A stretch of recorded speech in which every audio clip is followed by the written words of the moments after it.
Music men, and the lead section leader. Nate and I came together to create the Ready, Set, Sing program as we have it today. After we've answered a lot of questions and we've gone through a lot, and what we're presenting here is a proven approach to each one of our respective sections. That's not to say that these are written in stone. We're coming and we're showing this to you guys so that way you can take all the tools out of this toolbox and use what works for you, okay? If you abide by everything, fantastic. It's more than likely going to work, as been seen by the chapters who have followed the program to the T.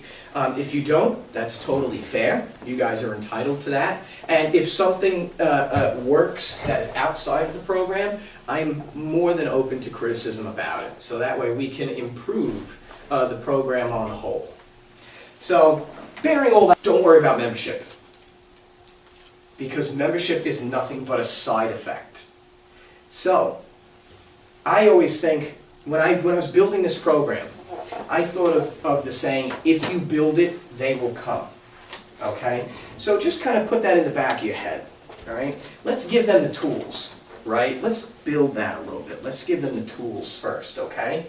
Now, you'll see throughout this how bit by bit we're building that foundation. And we're going to build the edifice that brings people to us. All right? And you'll see with each thing how we do that. But I'm sure you guys are saying, you know, there's a whole lot of talk about, you know, what Ready, Set, Sing is and all that kind of stuff, but what do we do, right? So, I would ask you, as marketers, who are we marketing to? Anyone? Let's throw something out there. Who are we marketing to? People who don't know what they're missing. All right, people who don't know what they're missing. I mean, true. Totally true. Who else? Every mail-in in the area. Gonna have a scattershot approach. There's more. Middle-aged men. Okay, middle-aged men, perfect. Yeah. I think we need to reach out to school. Okay, perfect. I like where you're going. Keep on going. Who else? Guys who want to sing. Okay. Is there anyone a little bit closer to home that you need to market the program to? Your kids? Our chorus members. Well, Yes. Yes, we do. As hilarious as that is. But the question's why? Why do we have to market it to our own course members? Of course they want to have a Ready, Set, Sing program, right? But what's the first thing that the course does as soon as a new body walks in the door? oh, join.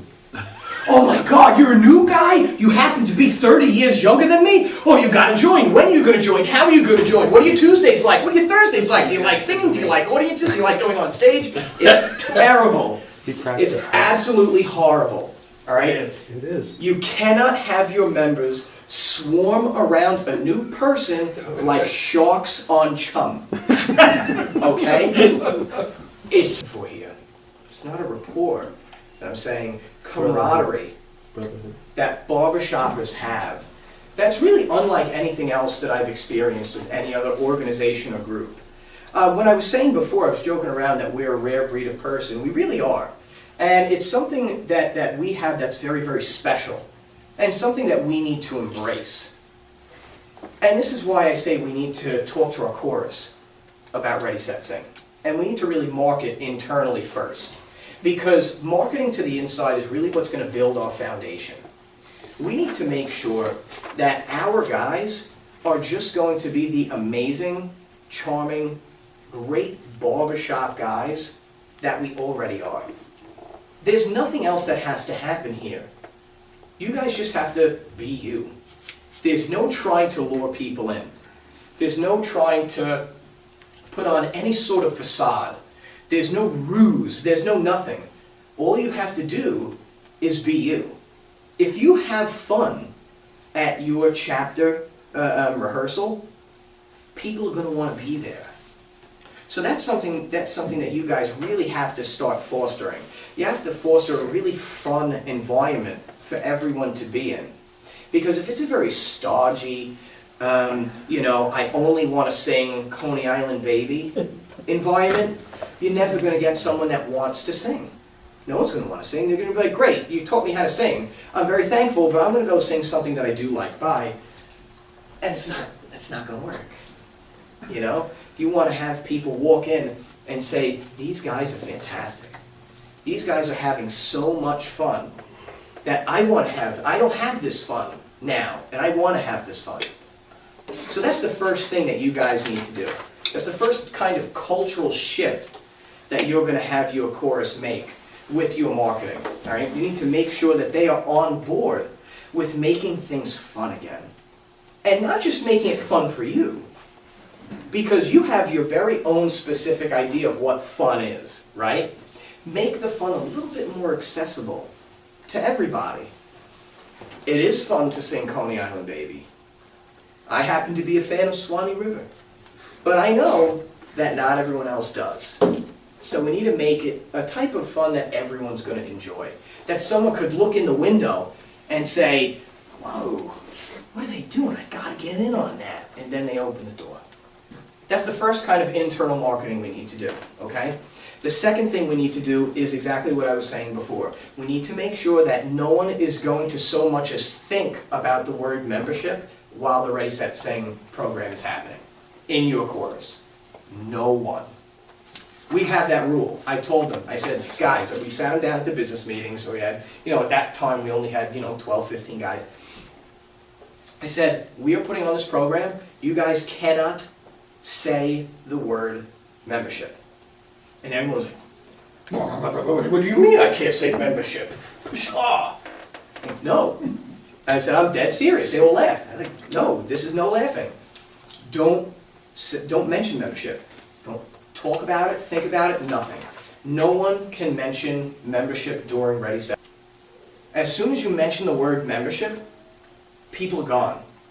We're fighting an uphill battle here because everyone is being bombarded with the media telling them about scams, some sort of ruse, all these other things that are shown to look altruistic, but they're really not. There's some elaborate scheme behind it to try and do some insidious thing. And that's not what we're all about here. So they already have that in mind. They hear the word membership, this is just a membership ploy. Yeah. I'm out of here. And then they walk out, that's it. You can't win those people back. That's why you have to make sure that everyone, before you can even consider having a Ready, Set, Sing, you have to make sure that your entire chapter, every single member, is on board. And there's no buy-in. I see you shaking your head. You have to. If your chapter can't do it, don't bother doing a Ready, Set, Sing. I'll tell you that flat out. If your chapter can't do that, then a Ready, Set, Sing is going to fail, and you might as well just give up. All right? And I don't want to say give up, all right? But you need to have every member on board, because if they're not, it's going to come crashing down. You're building a house on a shaky foundation, all right? Tear it down and start from scratch. You can't do it. You know, if you want to, be my guest and come talk to me afterwards. You're raising your hand. What if the second week someone comes to me and says, what do I have to do to join? Fantastic question. We still want to abide by our golden rule. Don't want to mention membership. That's fantastic. I'm glad you want to do that. Why don't you have that conversation with whoever it is, the director, or whoever's going to handle the membership afterwards, a little bit later on.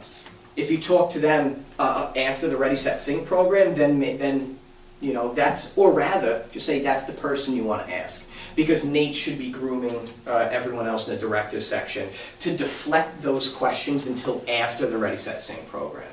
That's really the idea. You know, because I'm sure, but let's worry about it after the 6 weeks. Why? Because the more time they spend, the stronger they're going to want to do it. The more time they have with my wonderful riser buddy over here, who's teaching me the ropes, and making sure that I can actually get into my head voice. You know, making sure that I know, oh, that note goes up there, it doesn't go down. That's a tricky one. That little squiggly line, that's really a rest. So you want to stop singing there.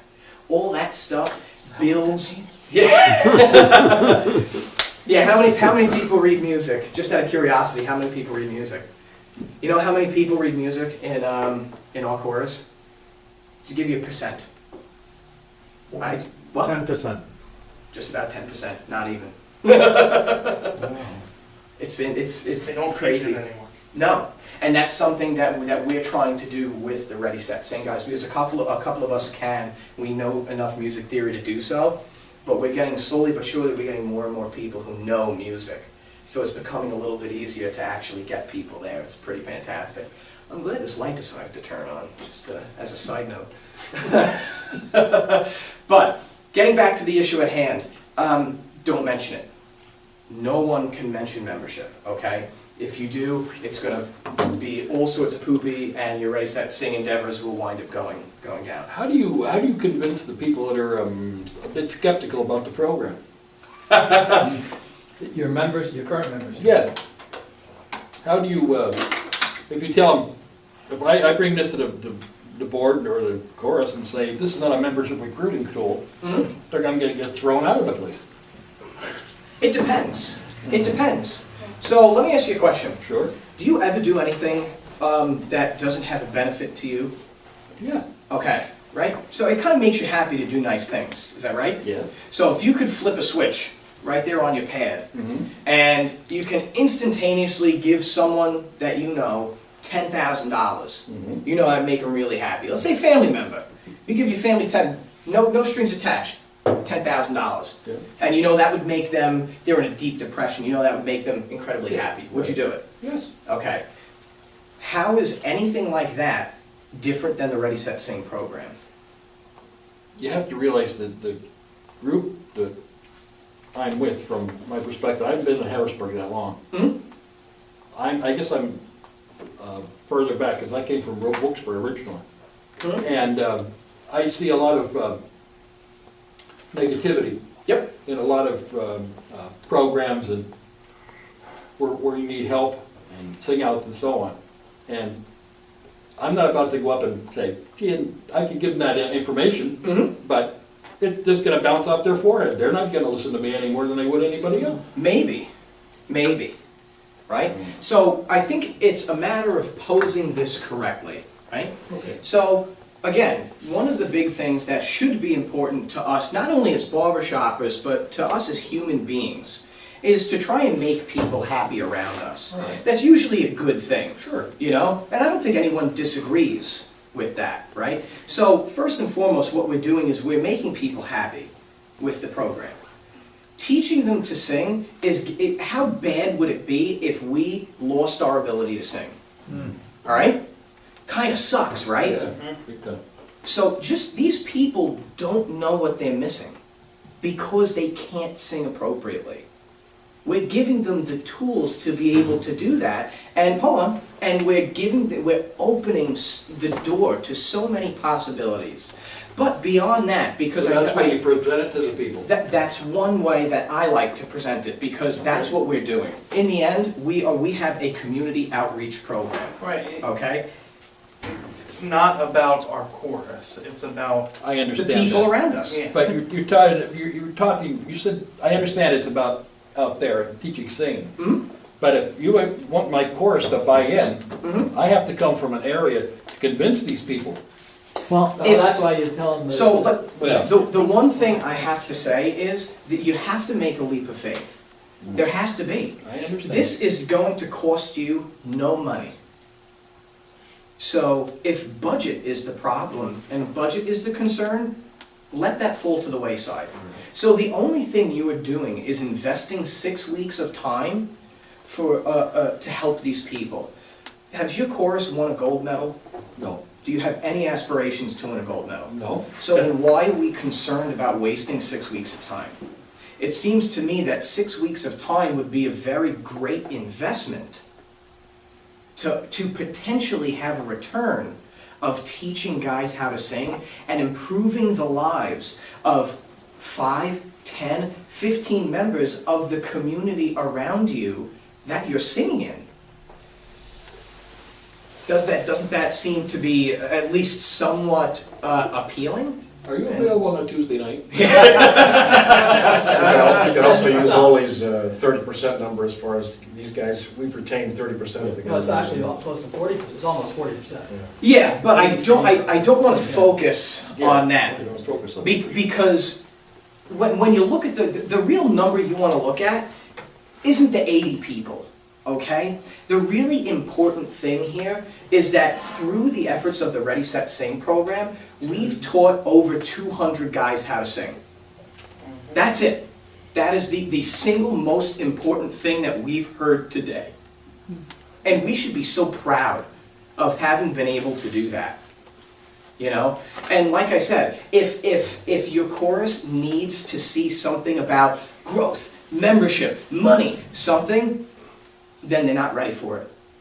They need to be willing to take that leap. They need to be willing to spend that 6 weeks and not get a return on it that they want to see. They need to be willing to do that. And all of the numbers, everything that you see that you're going to get in that packet is going to give them what they know. Because anyone who followed the Ready, Set, Sing program as we've had it thus far winds up being successful. They have an amazing time. They get people in the door. They have 6 weeks of pure fun with any number of guys, between 4 and 20 guys learning how to sing. How much fun is that? Even if you keep no person in the chorus and you guys have 6 weeks of 6 weeks where every Tuesday night's a blast, that to me seems worth it. Doesn't cost you anything, it costs you just some time. And everything else, membership-wise, comes after. You don't even talk about it because that shouldn't be the main concern. You need to, it's my favorite word ever, altruism. Can anyone define altruism without looking at your phone? Why don't you explain that first? Mike, we don't have much time. We don't? No, I'm just kidding. All right. You're going to go to altruism. No, because it's very important. Giving to others with no thought of benefit to yourself. Exactly. The Ready, Set, Sing program is an altruistic program at its heart. We are not expecting a return on any of this. All right? If we do get a return, that's great, awesome, because it's a side effect. But in the end, we're doing this just to teach guys how to sing and make people happy around us. That's it. You got it. You're there. I saw you had a question. I did, and my question is only because other choruses that I know were involved with Ready, Set, Sing, they were doing things like flyers or little cards and stuff like that. You said no budget. How do you see that someone who doesn't know about this Ready, Set program, even knowing, this is the marketing. Yes. I understand. That's why I'm asking. I'm going to be getting there. I focus, just so that way you guys know where I'm headed in terms of an outline. The most important thing you can do is market this appropriately to your chorus. That's going to be the foundational marketing to what is considered an internal client. You have to make sure your internal clients are okay first. Because if the chorus does not believe this, you can have any people in the door, just like that story, membership is said, everyone's gone. All the work you did is going to be out the door. I am going to get to that. I'm going to give you my approach on how I actually... we're going to get to the actual physical marketing to external clients right afterwards. All right, so we're going to get to that, and I'm going to explain how that happens. Because you're right, but there's a way around it, and I'm going to tell you how. Dave, you had something, I'm sorry to interrupt, you had a question or a comment? Well, I was going to say, when we did the race and we had a father with 2 handicapped kids came in. It was a fantastic story. And we were like, all right, well, these kids stayed, they sang, they learned how to sing, they had a good time. They ultimately didn't join, but it was nice to be able to have somebody to spread our joy around and then singing and stuff like that. And it was just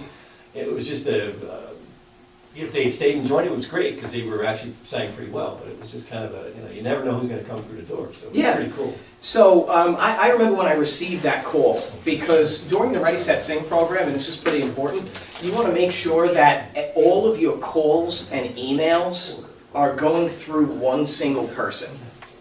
Okay? So when you're doing your articles and you're making your flyers and you're posting online and stuff like that, only one person is going to receive those calls and emails. So that way you have a unified message to every single participant that's coming to the Ready, Set, Sing program. And when I received that phone call, that was exactly what ran through my mind. I believe these two guys had autism. And the father called me up and he said, my two sons, are autistic, but they love to sing. They sing all the time, that's all they do. Could they come? This would be such a fun thing for them. And without so much as a beat, I said, yes, bring them in. Hands down, it doesn't matter. And then when he brought them in, we told him to come sing with us. And he did. He came up and he sang with his two guys. We provided these guys an experience that they were going to remember for the rest of their lives. And we gave their father a piece of happiness that was going to be completely unparalleled by anything else. He was able to share in a moment and an experience that lasted 6 weeks with his son that they never would have been able to get outside of this program. And that's the type of mentality that we have to embody when we're going into the Ready, Set, Sing program. It's about nothing else. It's literally just about making people happy and bringing them in. And we had like a program where we had like 3 guys come in. It just totally depends on season. I don't know. Well, last time we had that was a problem with the marketing because we didn't get the press releases right. Program special. But now that we've figured out, the chorus is totally bought in. Chorus is in, guys. Everyone, we don't care about membership. Forget about membership. It's horrible. We just want to teach guys how to sing. Boom, fantastic. Yoda's seal of approval. You guys move on to stage 2. How are we actually going to market to our external clients now? Okay. This has evolved because I've been the VP of chapter development for a little while, and we've been doing Ready, Set, Sing for a little while. We've had multiple iterations of Ready, Set, Sing, and there are some really fantastic ways to do it. And we had, you guys are going to laugh, and I apologize. Our budget was exorbitant for marketing. We had a lot of money. All the guys donated $0 to our fund. Probably the easiest step in the whole program. Really? Without a doubt. This is going to be free. That's for me, I'm in. We didn't spend anything. We spent no money on marketing. That's why I said money isn't really a concern. But I'll tell you how we're going to overcome that issue that you have in just a second. Because I just want to tell you how I organized the top end, the leadership for it. I had 2 other guys with me. It is far too Herculean of a task to do on your own. Even if you're retired and you're not doing anything else, if you're not even doing the laundry or the dishes, it's still going to take too much time to become an expert on every piece that you need to. It really would behoove you to have a team, so that way you can have each single person on that team become a subject matter expert on their particular form of the marketing. All right? I started with a 3-prong approach. I started with paper media, which were newspapers and other paper publications, electronic media, such as Facebook and Craigslist, and more recently, Meetup.com, but that one does cost money, which is why I usually don't mention it right off the bat. And the third was flyers. And flyers are a beast of their own. Flyers, so frustrating, Dave, you know. But flyers I save for last. Newspapers. Newspapers are absolutely amazing. They were the first thing that I thought of. I looked at all of our marketing data and it showed that the vast majority of our members, 80% about, of all the people that we got from Ready, Set, Sing came from newspapers. You know, you might think, well, why is that? You got to think of the target demographic here, okay? Who are the people that we're specifically and realistically looking to get in the chorus, right? We decided that they were going to be more than likely between 40 and 60 years old. They have a family.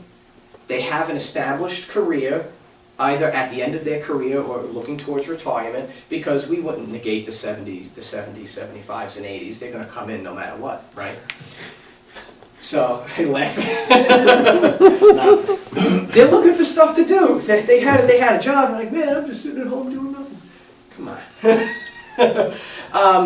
They had a family. They probably had kids that are either in college now or graduated college and now have a family of their own. And they need something to do because of it, right? And all that led me to realize that they're probably going to read the paper. Young people do not read a newspaper today. We know that. No one does. What's a newspaper? Exactly. That's what you put in I'm your kidding. product page. But, so, I mean, even you guys wind up agreeing. That what I just described, that target person reads a newspaper. More than likely. And so that's why I immediately went to newspapers, and it's proven to be the correct way to go. 80%. Now, people might be thinking, well, a newspaper, well, how do you do that for free? You got to buy ads. Do you? No, Yeah. you're not No, you don't. Why do you have to buy an ad? You get them to write something up for you. Wait, what? You can get them to write something up for you. Hey, I have a Oh. thing, community thing. So there's one. Everybody's got a section for that. Perfect. You can get a reporter in, right? You're running this program. It's the first one in the history of our community that we're putting on free singing lessons for men. No strings attached. Local newspapers want local news. Good local news. Not someone got robbed in the CVS parking lot the other day. They don't want to hear about that.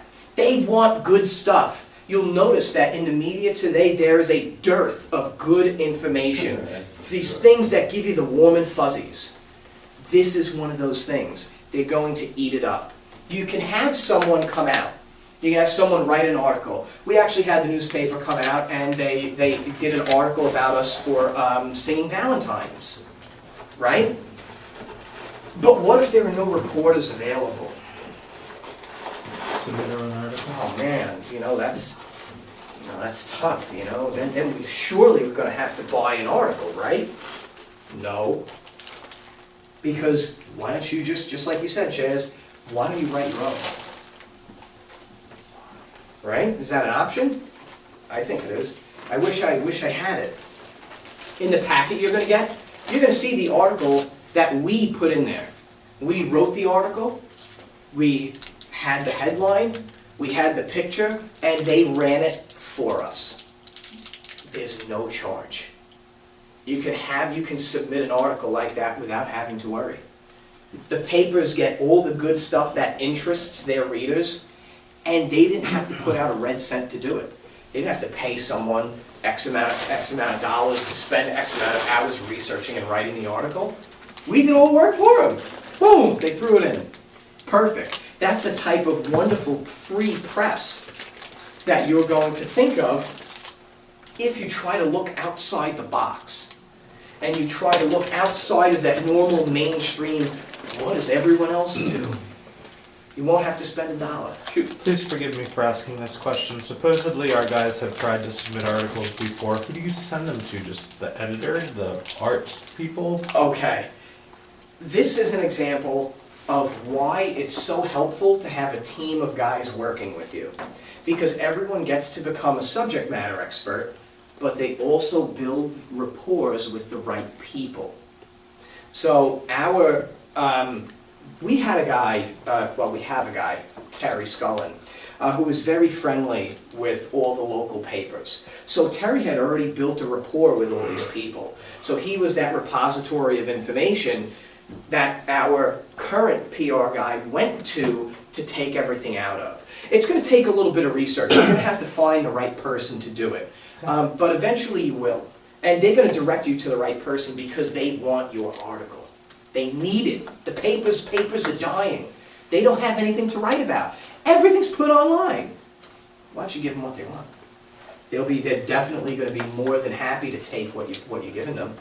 You know, especially because there's no bad thing about it. We're literally just giving free singing lessons and making people happy. Yes, Dave? And we lucked out too, because the company that we were going to has about half a dozen or 10 local papers that they just ship it off to each of I'm those. going to get to that Oh, one. okay. Yeah.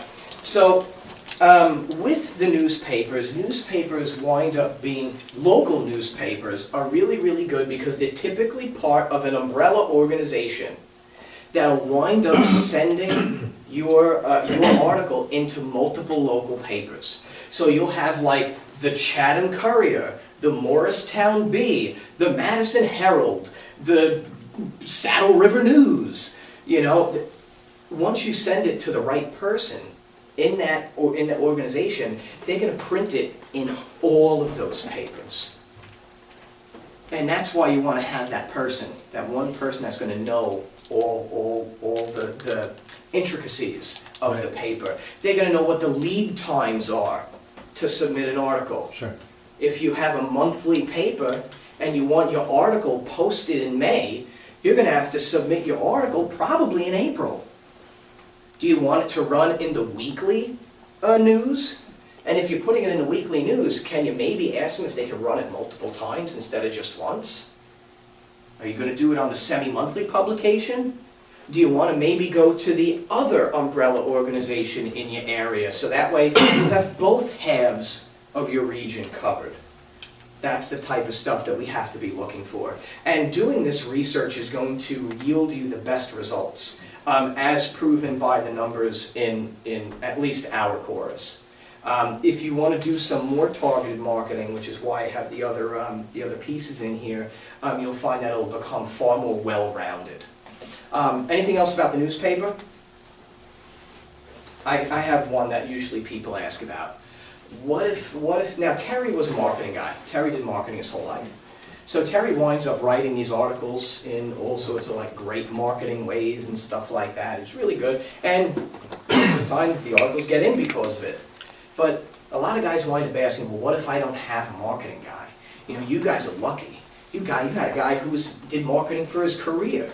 You know, our guys were like, I don't know, office guys and manufacturing guys. They had no idea about that kind of stuff. We happen to have this fantastic resource called YouTube. And you can look up not only videos on YouTube, but you have the rest of the internet to look up articles on how to do things. I do it all the time. You can teach yourself how to do something like this very easily. There are articles for you to read everywhere. There are tutorials. You get all sorts of tips and tricks from people who are in the trade to help you out.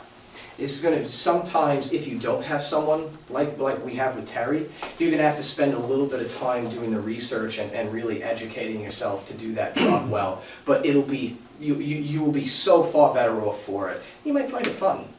So like, you know, templates are always useful, like from Ready, Set, Sing programs that have been successful for guys who have marketing.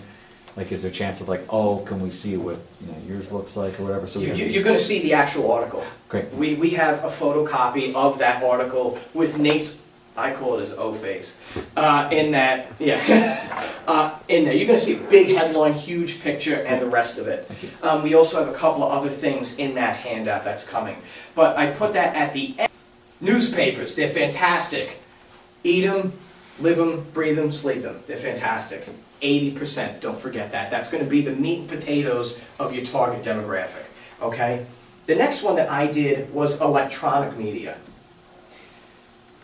Kind of tough, right? Because our target demographic, like we said, is probably somewhere between 40 and 60-year-old completed career people who already have their kids out, right? But they really don't go on Facebook. They don't, it's not their thing. Although, over time, it's become far more mainstream for more people to go on Facebook. That's why I said Facebook was a really great one. Not only that, but we can just easily, quickly, and at no cost, cast a farther net to hopefully have younger people come in. Facebook is kind of hard because it requires you to put in a lot of You have to invest a lot of time and energy to start this whole process. A lot of emotional and temporal capital, if you will. You have to spend a lot of time building up a Facebook group. You have to make your Facebook group, and then you have to have all sorts of pictures, all sorts of content, all sorts of statuses, to make sure that people are going to read it. So, although there's a lot of work that has to be done, it'll wind up being worth it if you have the people who are following you. Again, Facebook in and of itself hasn't been altogether that successful for us because our Facebook presence isn't the greatest, right? So that was a little bit difficult. I think it's worth going that avenue because it's free. It doesn't cost you anything but time. If you can have some person just constantly uploading photos, constantly uploading statuses, give a little highlight. This is our member of the month, Chaz. He's fantastic. He went to this Ready, Set, Sing thing and he was really participatory. All sorts of stuff like that, just to try and get people in and to get people interested. Then, when you post your Ready, Set, Sing thing Just up there, lost your membership of the month. when you've already built that presence, then as soon as you upload, hey, we're doing Ready, Set, Sing, people are instantaneously going to say, dude, I want in. I've been following you for however many months, I want to do this. So, it's an investment. I think it's a worthwhile investment. I'm sorry, Chaz, you're going to ask a question. As well as the aforementioned YouTube. YouTube is a great place to go just so that way you can have videos uploaded for yourself to see and for everyone else, all of your fans that you're going to have following you. YouTube is also a very useful thing because it provides a common platform that all of your members can go to look at your own videos and realize what they're doing. A lot of times you can't hear what the chorus sounds like because you're inside of it. There's no way for you to be an accurate judge of the way you or the chorus sounds by standing surrounded by, two basses that are blasting me out of the water here, two tenors over there who are squeaking their faces off, and two other baritones that are just singing these weird notes that I can't comprehend. But when you're when you're sitting outside, it enables you to actually hear the way the chorus sounds as a whole. Less about YouTube, I think, is something that's less about reaching out to others and is more of an introspective thing, an introspective tool for you guys to use for your own edification and learning. We do that. Just wondering, all the things that you've been talking about so far for marketing are, if you will, external from a chapter. And what have you seen from a standpoint of internal, like, people emailing their friends? Now you could say, hey, we already do that. If somebody knows that somebody can sing. Well, so I'm just curious. It's like, nah, not going to happen, or. There's one thing that we've learned in our course, and that's that it just doesn't work. Everyone says, oh well, if you have everyone bring in one person, our course will effectively double in size. Ho ho ho! I mean, that's fantastic. If you can do that, then beautiful. But the majority of people can't, because the majority of people aren't interested. We are doing barbershop, and most of our social circle of friends outside barbershop aren't barbershoppers, and they have no interest in it. You need to make sure that you're going to try and get people who are interested. That's why you do Ready, Set, Sing, because these people want to learn how to sing. Okay. And one guy, what did Dick say? Dick Florsheimer, Terry was the president at that time, and he said, guys, everyone should just bring a friend. And Dick said, if I had to bring a friend of mine who would actually come into barbershop, I would have to go to the graveyard. Because he had no friends who were alive that would actually do barbershop. It's really hard. Plus, I feel as though you really want to reach outside your friend group. You don't want your friends, you don't want to get involved with that very stressful, you know, you don't want to mix business with pleasure in that way. I don't know. I'm kind of funny about that. I don't want to, you know, drag my friends kicking and screaming. I brought a friend to Ready Set Sing. My friend Eric. He actually had a lot of fun. He doesn't like barbershop in particular, otherwise he would have stayed. But he really, really enjoyed the Ready Set Sing program. And in the pieces of electronic media that did work for us, this is tough, okay? Just bear with me. It's another leap of faith, is Craigslist. Yeah. Craigslist is such That's all I a got. wonderful, free tool. That's how we You get see, him. Yeah. Beautiful. It's basically newspaper. Really. Yes, It's like well, about paper. sort of. It's a classified section. Classified. It's a free classified section, and you know what? You don't have to worry about someone coming in and killing you because you have a group of like 15, 20 guys. See, I made this marketing program with the mantra in mind of working smart, not hard. Most of these things are really doing the majority of the work for you. How does Craigslist accomplish that? You have people who are searching specifically to sing. They're going out there and they're saying, man, you know, I really want to learn how to sing. What ads? All right, no, that one doesn't work, that one doesn't work. Oh man, look, gigs, under gigs. This is exactly what I want right here. Click on it and there's your ad. How fantastic is that? It's all done for you. These people have the want, the passion, and the drive to search and go out. That's why Craigslist works. Yeah, shoot. I'll try to be fast. Baby, you got it. Let me finish off with Craigslist. Craigslist is also really good because you can post that article in multiple different places. Yeah, different cities. You can post it in events. You can post it in gigs. You can post it in musicians. You can post it in lessons. There are so many different places for you to access so many different target people with different interests. And that's really, really good. You are increasing your exposure by using one article that you're going to copy and paste multiple times in a couple of different sections. That's awesome. That's what I mean when we're working smart, not hard. And was this the same article that you had for the newspaper? I created my own. No, I created an actual Craigslist ad for it. Shorter, probably. And what's that? Shorter, probably. Yeah, definitely. Yeah, and I made sure, a lot of people get concerned about spam.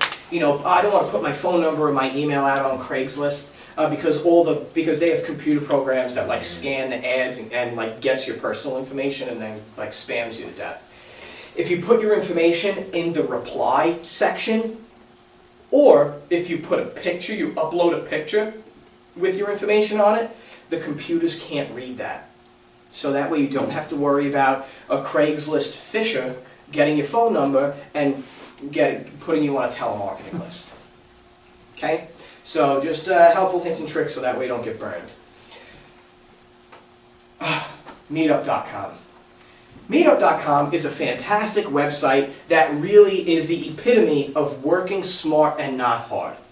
Meetup.com is a website where you create your group. So I created the Morris Music Man group, and we created our meetup. And the meetup is all about barbershop. You guys, if you want to look it up right now, you'll see it. It's all about barbershoppers, everyone's welcome, this, that, and the other thing. Just put a whole thing in there about making it nice, fun, and warm, and inviting. What Meetup.com does is you have two separate functions. You have the people who function as the group. That's how Meetup.com makes money. This is one that I don't like to mention right off the bat because it was not part of my $0 budget plan.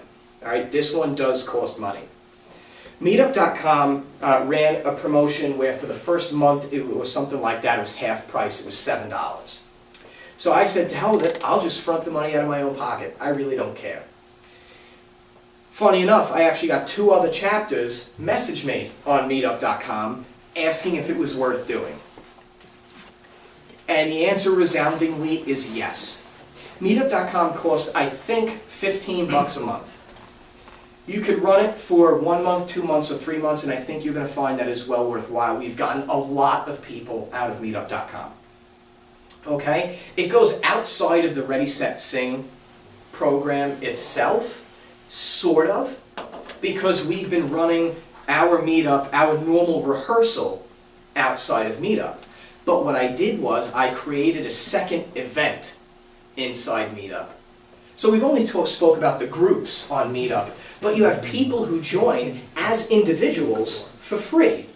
And when you create your group, you put tags on it, little search criteria: barbershop, singing, harmony, music, a cappella, male singing, just all sorts of small little catchphrases, right? So that way, when a person searches for you, or they search for one of those tags, your thing shows up. But likewise, when a person joins Meetup.com and they create their profile, they say what their interests are. So I like singing, I like motorcycles, I like muscle cars, I like archery, I like the outdoors, I like fishing, I like nature, I like music. I put all that stuff in when I joined because I created my own personal profile to see how it works. Meetup.com automatically sends Meetup.com automatically sends out messages without you having to do anything. They automatically forward emails to the individuals who make a profile on Meetup.com for Meetup events that meet their interests. So if you go and you join Meetup right now in Morris County, New Jersey, and you say, I love singing, that's your interest, you're going to instantaneously get an email from Meetup.com saying, hey, here's a new meetup near you, because they call it meetups. You know, Meetup.com, so here's a new meetup near you. Barbershoppers across the area, the Morris Music Men, this, that, and the other thing. It does the work for you. So the cost is when a group is created for each member in the group, but for somebody who just goes on and can create a profile for free, is that sort of the deal? It's not, the cost isn't per member. You're just going to have to pay like the $15 a month, and that's going to allow you. Yeah, for the group. It's just going to individuals can go on for free to correct. Get hit. Correct. Yeah, so Okay, you can go up and you could say, man, you know, I want to find the some sort of local folk music scene. Mm-hmm. You go on there as you, the individual, and you type in folk music near me, and then all the meetups pop up. It does the work for you. Either you can search for it, or Meetup just sends it to you automatically. That's the genius of the website. It is fan-friggin-tastic.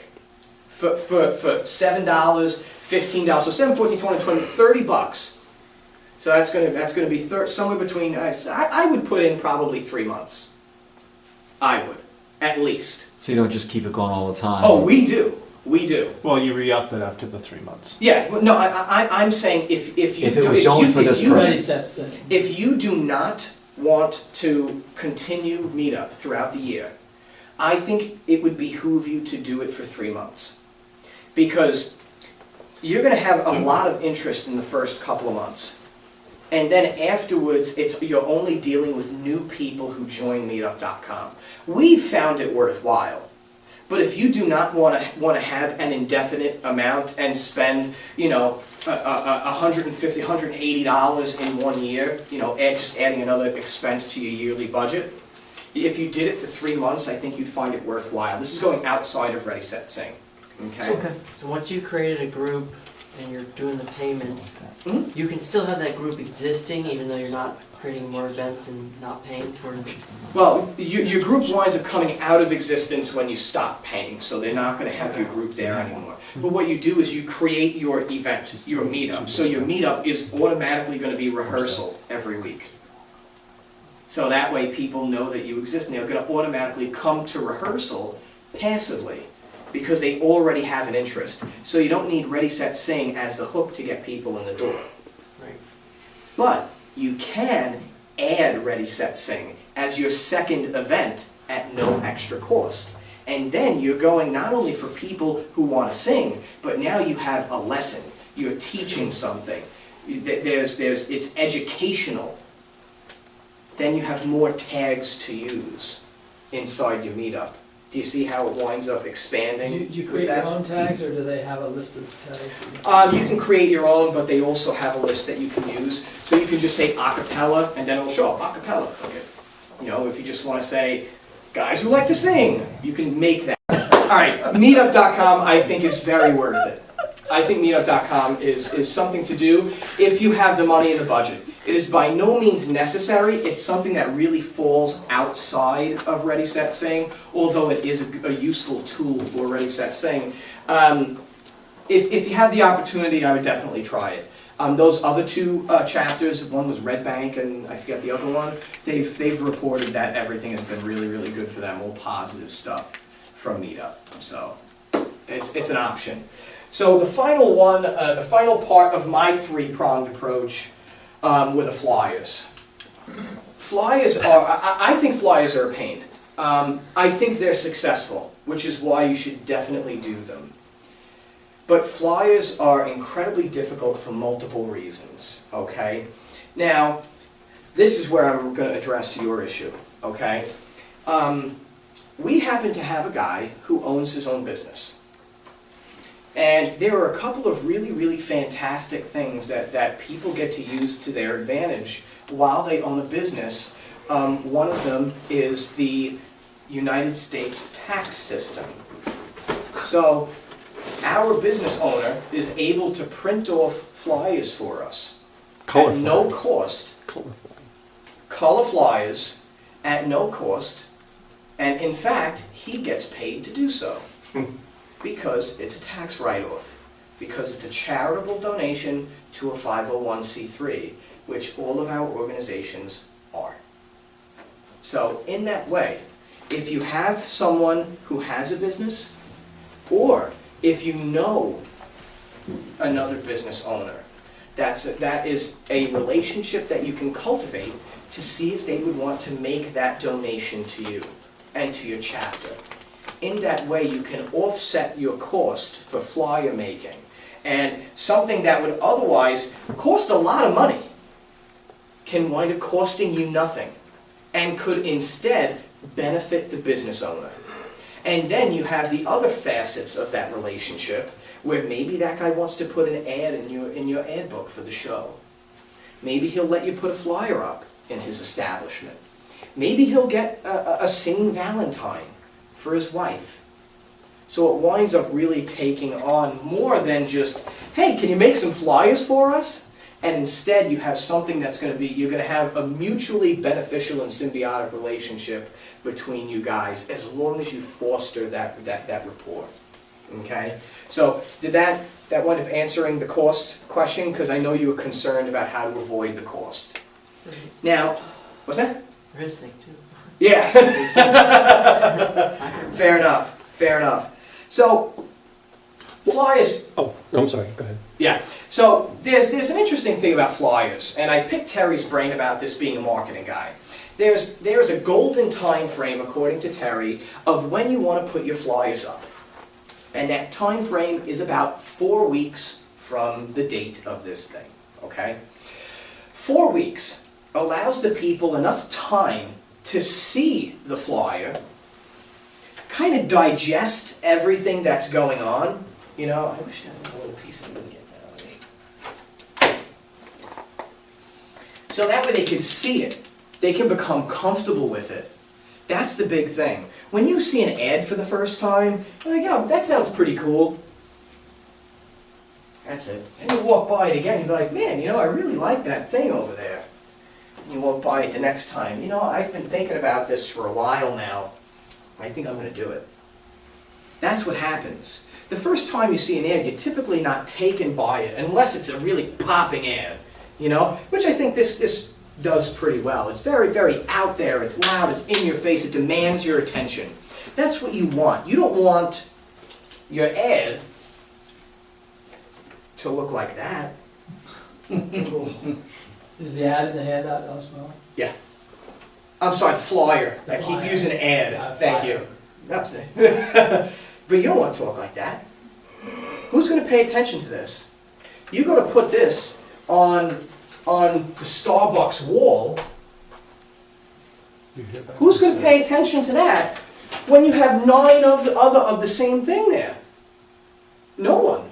That's who. But you, on the other hand, have something that looks like that. People are going to notice it. People have no choice but to notice it, really, when you look at the outline.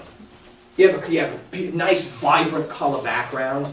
You have an inverted color scheme where your text is white and you have a dark background that pops it out, especially if you're going to go in Starbucks. Because we have the advantage as a 501c3 and as a nonprofit organization to be able to actually put up ads in Starbucks. Mm-hmm. No one else can do it because they're not nonprofits. And think about the volume of foot traffic that one single Starbucks gets. It's pretty much, that's where I want to put my money. And that's where a lot of our guys want, because I'll tell you about data mining in a minute. That's where a lot of our guys who got flyers came from. They got it from Starbucks. So they work. I think that they're effective, but they're difficult because flyers are only going to be effective if what happens. Somebody looks at it. Okay. Let's take it a step. Go back further. Okay. One step back. If your members put them up. I could hug you.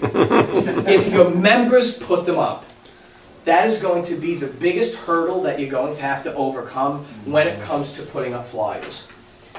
Because for some reason, and I don't really know why, our guys hate putting up flyers. They just don't like to do it. I've had so many conversations with the guys trying to get them to put the flyers up that I could just be screaming until I'm blue in the face. And the same 5 guys who always do stuff are going to be the only 5 guys putting up flyers. Okay? So I want to let you guys know that. They're effective. They really are effective. But you have to have people put them up. If you can't get the flyers up, you've wasted your time. You haven't wasted that relationship because maybe you'll still be able to get an ad from him. Maybe you'll be able to put the flyer up in his place or something, you know. But it's tough. It's really tough. If you have an infrastructure such that your guys will put up flyers, do it. If you don't, it's hard. So don your armor and get ready. Okay? Because it's a battle worth fighting. All right? It really, really is. Now, does anyone have any questions about flyers or about the electronic media? I didn't ask you if you had any more questions about that. Any questions about flyers? I see you doing it. Come on. It's not specifically about one of those, but you said right at the front end that one person couldn't really do this program alone. Yep. It seems to me that you have to have a membership that is, one, enthusiastic, which is a problem in itself, but second, they have to have the technology.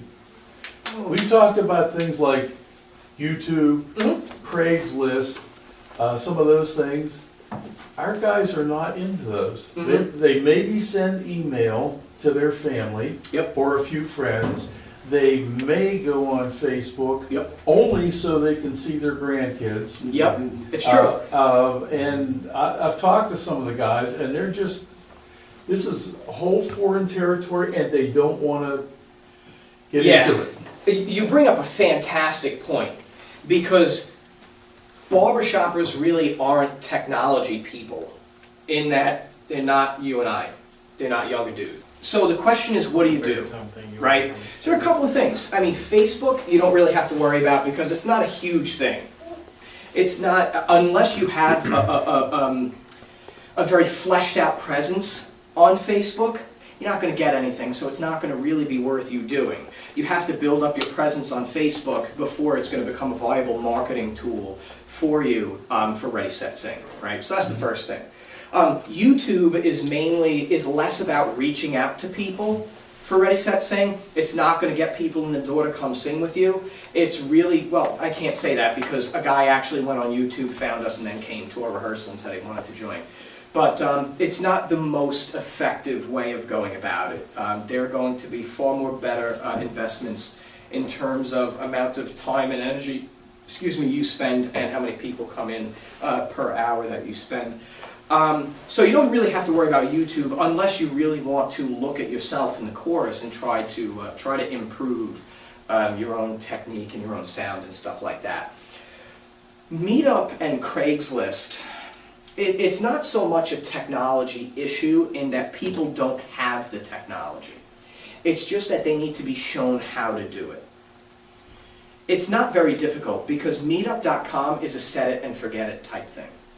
If you check your email, once you set Meetup.com, everything's done via your email. You don't need to do anything else, right? So it's not so bad in that way. Craigslist, on the other hand, is going to require you to go in there more often. Every couple of days, you need to refresh your ad and stuff like that. It's not, the thing I want to say is, I would definitely try to get people to become comfortable with it, or at least be willing to give it a whirl. Because in the end, you're not really losing anything for trying. You know, you have nothing to lose and everything to gain, right? And all this stuff could be done for free. Even if someone doesn't have a computer, you can go to your local library, log onto their computer for free, and then get all that stuff done. It doesn't take that much time to do. I know it's hard making them buy in, which is why I left my last bit about it till the end. Doing the electronic stuff isn't necessary. You don't have to do that. You know, I gave you this approach because I felt this was the most well-rounded way for you to market the Ready, Set, Sing program. And it's the way you can target well as just do a couple of tangential things off to the side to try and get a couple of more people interested. You don't have to do any of the online stuff. You can stick with papers and flyers, and you're probably going to get a good response. If like the papers alone got us 80% of the Ready, Set, Sing guys. So in that way, it's not necessary. Those are just extra perks where you can really go the extra mile and help get a very, very robust and filled Ready, Set, Sing program. You know, it's just like I said in the beginning. I'm giving you guys all the tools. I'm giving you a toolbox filled with all these tools, and you guys can pick and choose what you like. Clearly, as based on the results that you've heard from the beginning and as you're going to see in your packets, using all of them is the most effective. But that's not to say where if you don't use some, you can't be successful. I think if there's one thing that you cannot use out of this whole presentation and still be successful, it would be the electronic media. You know, that's been something, it's been good for us, but is by no means has been the turning point of success for Ready, Set, Sing. So you can do it without it, but try. See if you can get people to try. I saw that he was going first, if you don't mind. Thanks, Dave. Timing. When, like, is there like, oh, don't do it in Japan? The best time of year to run Ready, Set, Sing is the summer. June. We usually have one in the first week of June. That June 1, I know, it doesn't make any sense. Everyone goes on vacation, but not. It's, I don't know. I have no understanding of why it's the case. But our June Ready, Set, Sings have gotten, by and large, by an absurd margin, the highest participation levels than any other Ready, Set, Sing. I sat down with the board separately, and I've sat down with my Ready, Set, Sing guys, my committee that I had, and I said, God, when is the best time for us to really do this? And Dave can attest to it because he was there for the conversations. I mean, we spent an exorbitant amount of time going over this over multiple occasions, trying to figure out when is the best. You know, I studied people's vacation patterns. I was seeing when people were home. I started looking at all that research. But for some reason, unbeknownst to me, June. Okay. So, I'm on a roll now. You've done it multiple times. Yes. You've mentioned that. Mm-hmm. What's your take on, like, on an annual basis, twice a year, what? Yeah. What kind of, and what you do time in not- between? You do not want to exceed twice a year. You really don't. For a couple of reasons. First and foremost, as marketing people, we do not want to inundate the media with our content. We do not want these newspapers, and we don't want the external clients that we're marketing to look at it and say, the Morris Music Men again? Garbage. You don't want that. You don't want that person being like, ah, man, Overexposure. Blue Dave is sending me another message about his group. Delete. Are they telling you that now too? I wouldn't say that because. Hold on, I'm gonna get there. So, Okay. this is the way I feel, okay? There is some staunch opposition, with Dave and Nate included, that you cannot inundate your media sources. I am of the firm belief that you can. My fiance is in marketing, she does PR, and you cannot, by any means, overexpose yourself. You can't do that. Because people are going to look at your stuff later on, they're going to get that bad taste in their mouth. Morris Music Man. It doesn't matter if, once they have that in their mouth, I feel, now Dave and Nate disagree, so you know, so there are other opinions here. Once they have that taste in their mouth, it's not going to go away. And it's not going to go away for a long time. So you can go a year out, and you'd be like, the Morris Music Man. Oh wait, I remember the Morris Music Man. Nah, no thanks. I would rather them want more, as opposed to me going to them and then have them say, nah, I got some other things that I'm going to put in my paper today. Sorry, Mike. Okay. That's what I feel. Right. Although, Dave, I'm sure you're going to talk about right now how you disagree. Well, it's just, it's name recognition. We've been putting stuff out, and it's not all Ready, Set, Sing. It's the show, it's where we're singing out here, we're singing out over there. And the more people see it, we've had people say, oh, you guys weren't you over, we saw you guys in the, and it's been popping up a lot more often, and it's just, it's in the media, so it's. So I was asking, not just from the standpoint of. So, you're right. You're absolutely right. That's why I was saying when I was beginning that for multiple reasons you really want to cap it at 2. Okay. All right. And I feel the most pressing one is the media, because you can have your annual show, you can have Singing Valentines, you can have some benefit that you're running. If you tire out your media sources, then it's not gonna wind up working. You're gonna have no way of getting your name out there anymore, and then you're just gonna be sitting there spinning your wheels. So I'm just thinking about it because, again, if you have like a show in November, you don't want to do this thing in the middle. So you have to find that second time to do it. That's great. But Correct. you've given us ideas. This is just taking someone, a blank slate, tabula rasa, and building upon it.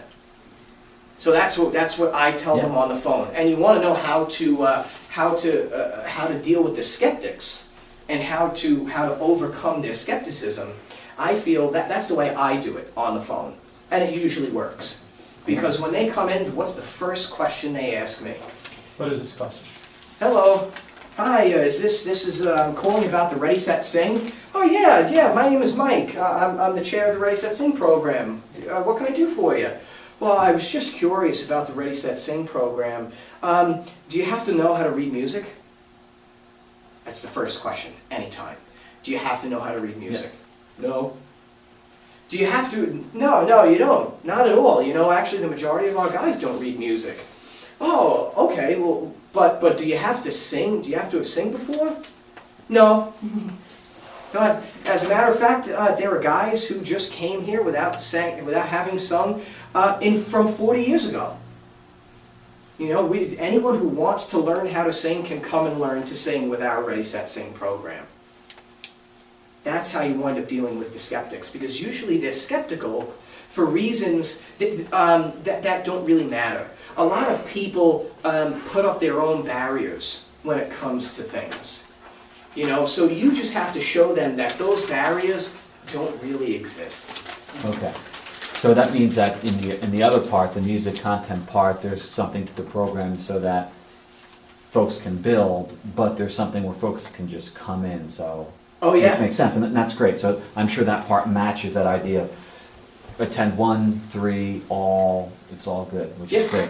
Okay. Yeah, it is not, like, you don't have to have gone to number 2 to go to number Right, 3. which And is great. that's what winds up working out so well. Yeah.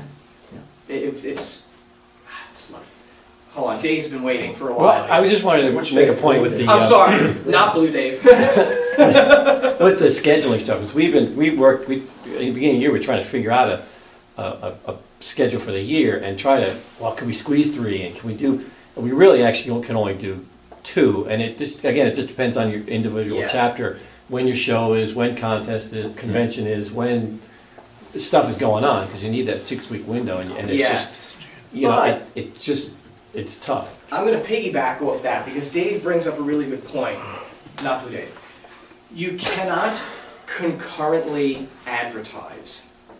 Right. So you can't advertise for 2 things at the same time. We did that once, and it really yielded poor results. So you want to make sure there's enough time between your media such that people say, oh man, you know, it's the Morris Music Man, that's great, as opposed to getting that overexposed, them again. So when do you do your feeling. second one? It depends. It really depends. When have you done the second one? The other one we've done in February or March was one, and one we did right after our show in November. Both of them have had a low turnout in comparison to the June one.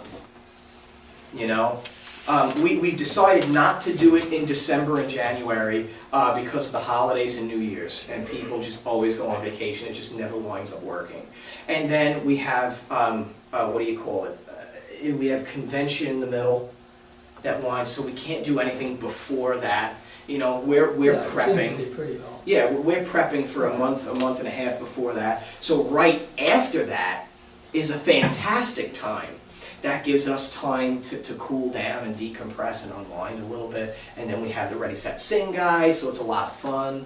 And that's also why I think it winds up working in November, doing it the first week of November, because we unwind from the show, and then we have a lot of fun afterwards. And November is a time still where people are in the area and haven't gone off for Christmas and stuff yet.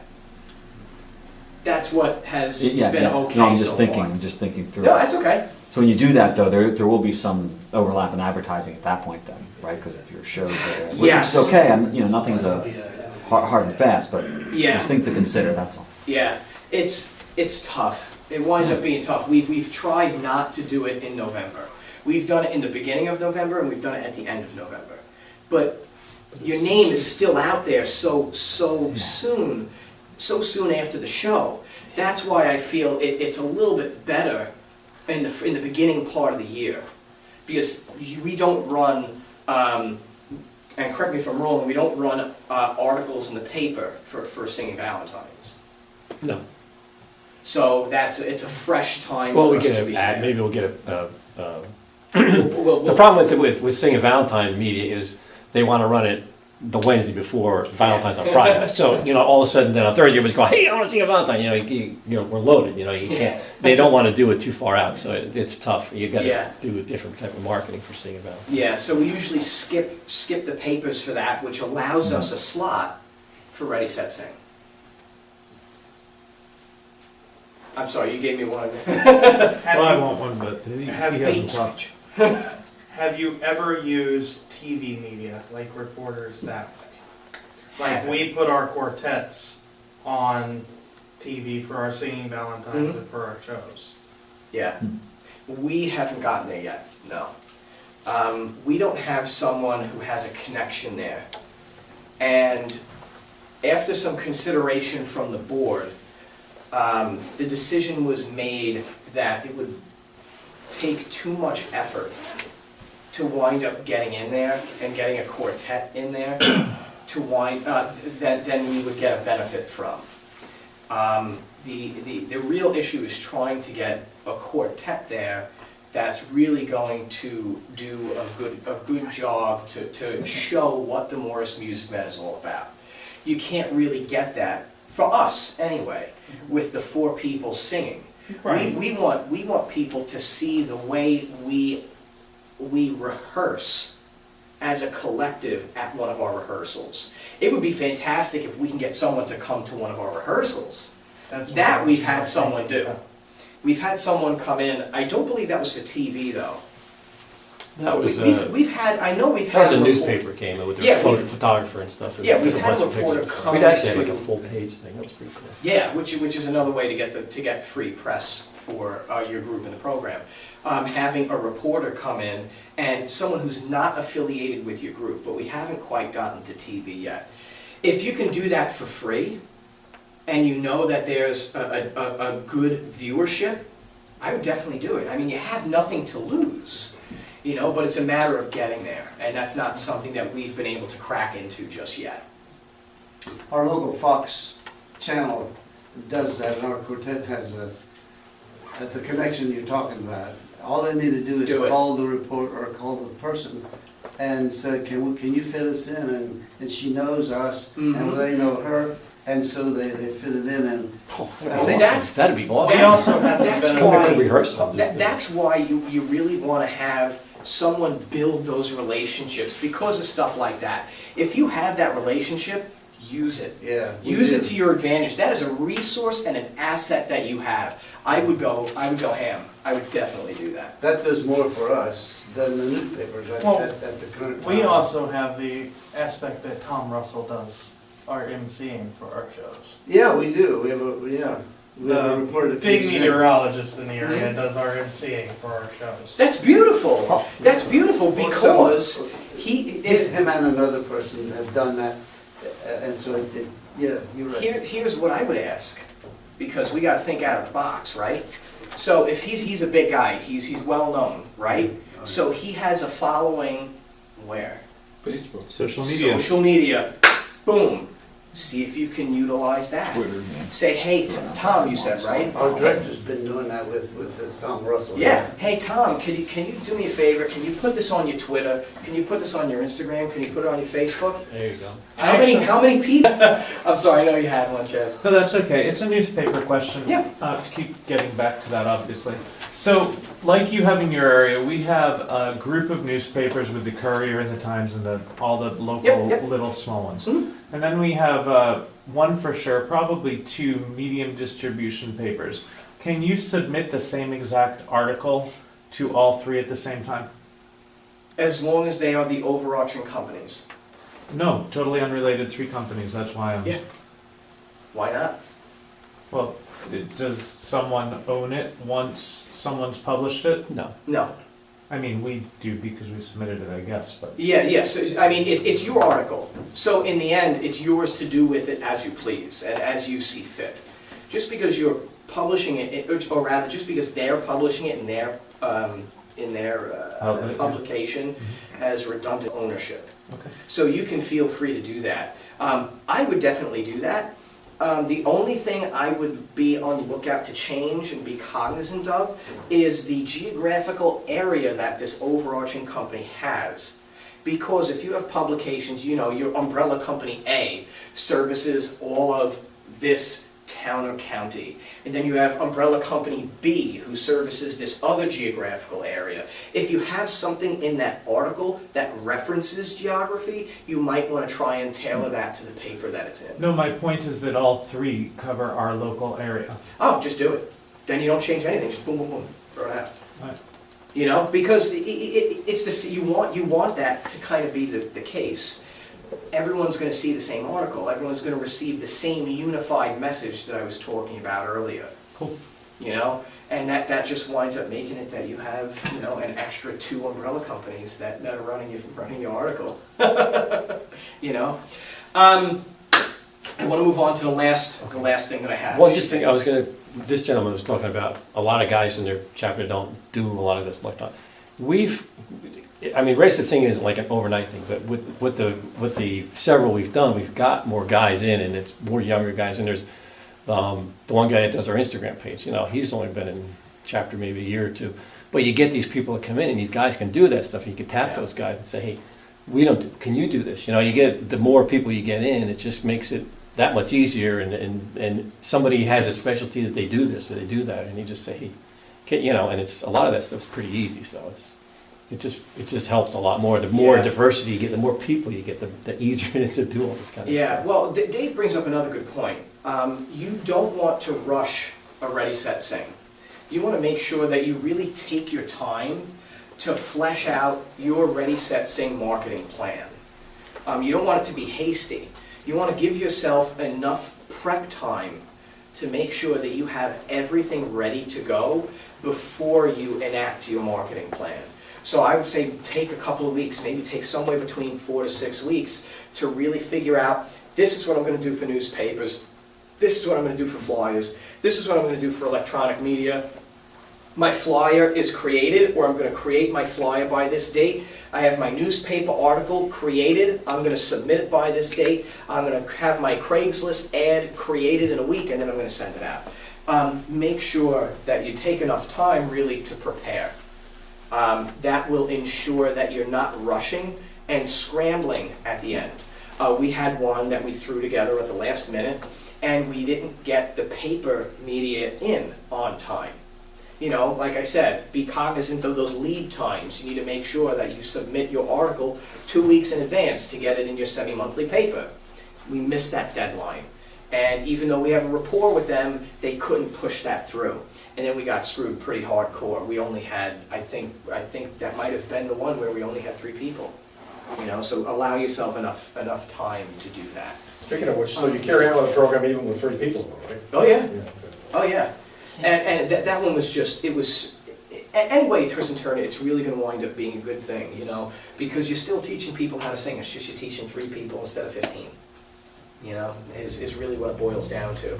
And not to mention, it's something that you can always go and you can show your local arts council if you want to look for a grant or something like that, right? Now, the last thing I want to talk about that is really important is data mining. Data mining is great. And that's why I mentioned before that there should only be one person who is fielding all the Ready, Set, Sing participants. One person's phone number and one person's email address. As I said before, I'll go over it again, we want to make sure that there's a unified message to every Ready, Set, Sing participant. Because you can't have Blue Dave coming in and saying over to Green Dave, oh man, why are you here? And then Green Dave says, oh man, I'm here because I want to learn how to sing. And then Blue Dave says, yeah, well these guys told me that it's just a membership drive and they want members. And you have Chaz walking in over here saying, I was told that I'm going to become Pavarotti.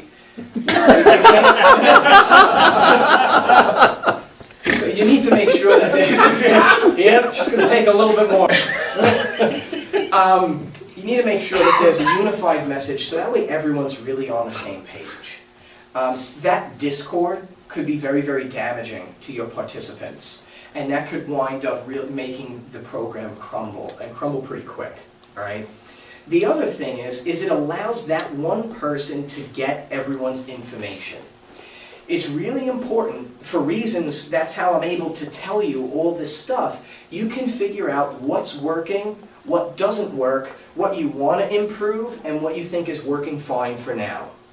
So every time I make sure to get the person's name, I make sure to get their email address, I make sure to get their phone number, I make sure to get where they saw the ad, what type of ad it was, you know, well, I ask anyway, even though you can know, oh, I got it from Craigslist, so it's an electronic ad, and if they have singing experience.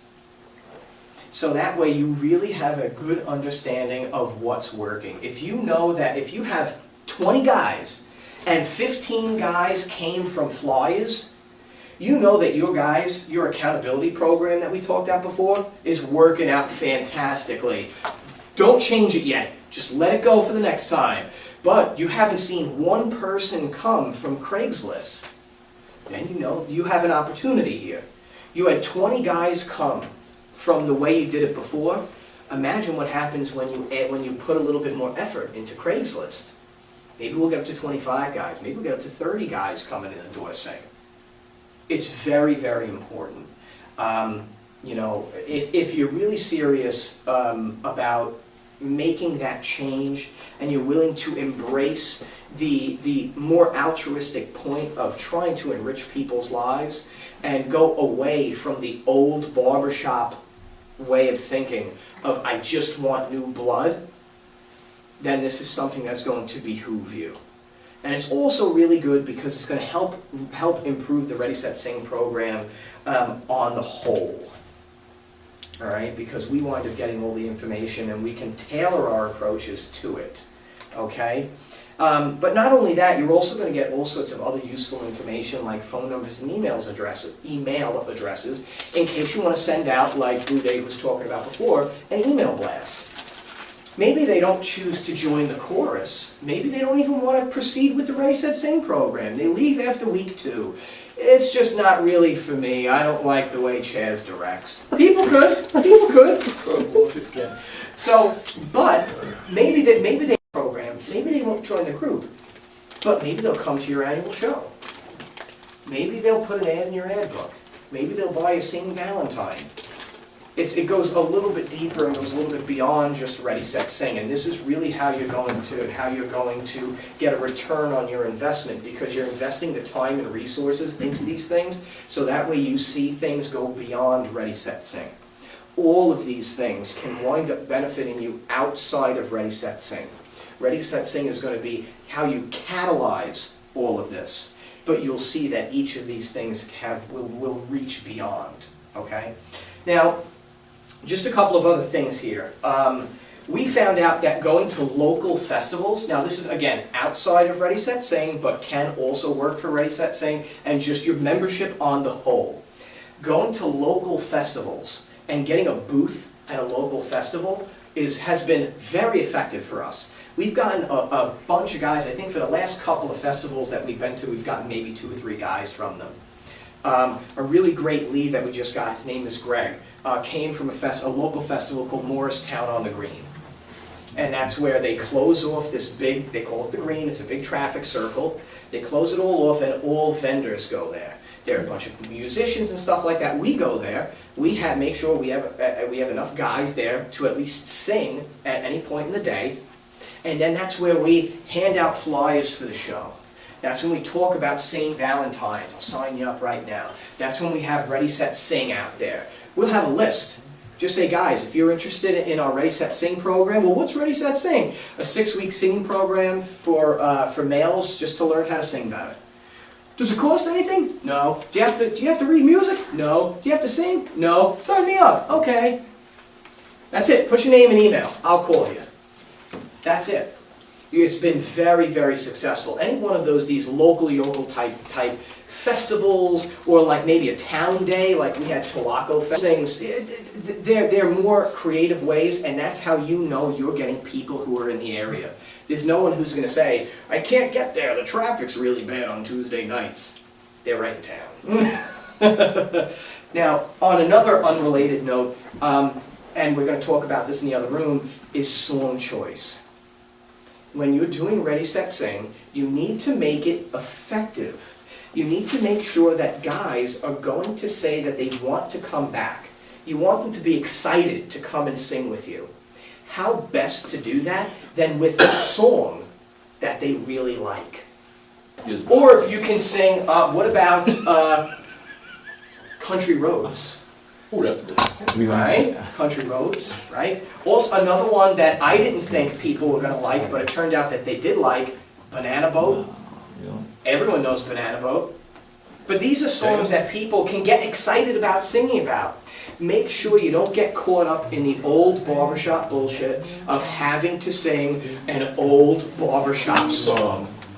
There's a reason why barbershop is dying. And that's because it's not accessible to new people and to younger generations. Bridge that gap. Make it accessible, and you're going to find that people love it. There are a lot more young people who like it just because, by virtue of its beautiful harmony and beautiful music. Then you talk about the barbershop chestnuts afterwards, okay? And the final thing I'll say is, and I'll say it in there too, we had one guy in our first or second Ready, Set, Sing and he said, Ready, Set, Sing presentation. And he asked us, he had a leather-bound folder. You guys friends who sing together, or singers who just happen to know one another? Right? And immediately, it's like, friends who sing together. Like, that's the type of stuff, that's the type of atmosphere that we want to happen in our chorus. And that's why I started this all off with, if you build it, they will come. If you build that wonderful atmosphere and you make it fun for everyone, if you guys are having fun, then everyone else is going to be having fun. That's when you get people to just come in and say, I want to be with you, as opposed to you saying, do you want to be with us? Of course you want the former as opposed to the latter, okay? By and large, if anyone ever were to ask you that question, I'm sure we can all agree we would want to be friends who sing together as opposed to singers who happen to know one another, right? So I think we're about ready to head on